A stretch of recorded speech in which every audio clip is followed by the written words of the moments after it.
Oq Matiz Best. Orqasida bez nomer. Bektemir tumanidagi asosiy yo'ldamiz va bu yerda aynan yo'l patrul xizmati inspektorlari tomonidan Matiz rusumli avtomashina to'xtatildi. Uning esa orqa tomon davlat raqam belgisi yechib olingan ekan. Nima uchun oydinlik kiritamiz?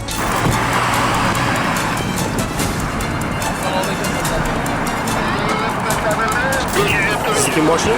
Mashina siznikimi? Ha. Nomer yuribsiz. Nomer bilan aqlamiz. Bo'shab qoldi.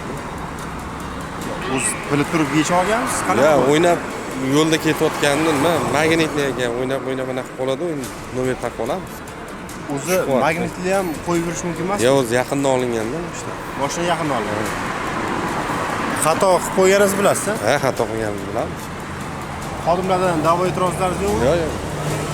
Bektemir tumani Toshkent katta xalq aylanma yo'lida xizmat olib borayotgan vaqtimizda Matiz rusumli avtoulov to'xtatildi. To'xtatish jarayonida shu ma'lum bo'ldiki, davlat raqam belgisini, ya'ni orqa davlat raqam belgisini yechib olganligi ma'lum bo'ldi.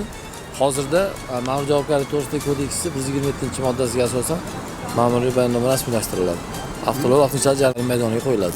Yo'ldagi jasorat qoidalarni buzishda emas, aksincha unga amal qilishda. Agar umringizga foyda qilmoqchi bo'lsangiz, yo'l qoidasiga amal qiling.